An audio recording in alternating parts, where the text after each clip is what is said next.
आपल्याला प्रश्न विचारलाय की एंडोमेट्रिओसिसची सर्जरी झालेली आहे आणि परत एंडोमेट्रिओसिस झालाय, तर हे पॉसिबल आहे का?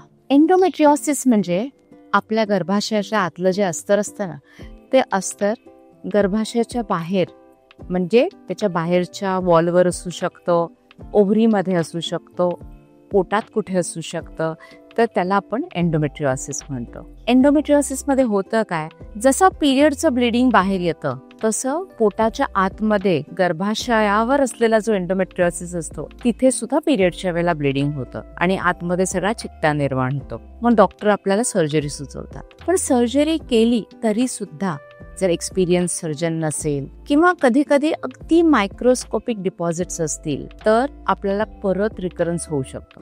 कारण अगदी छोटे छोटे मायक्रोस्कोपिक डिपॉझिट्स आपल्याला काढता येत नाही.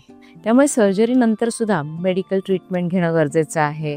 लाईफस्टाईल आपली चांगली ठेवली पाहिजे आणि डॉक्टरांच्या नियमित फॉलोअपमध्ये राहिलं पाहिजे. 80% ऑफ द टाइम हे जे चांगला एक्सपर्ट सर्जनने केलं असेल तर ते रिकर होत नाही. पण फॉलोअप आणि पोस्ट ऑपरेटिव्ह मेडिकल ट्रीटमेंट फार महत्वाची आहे.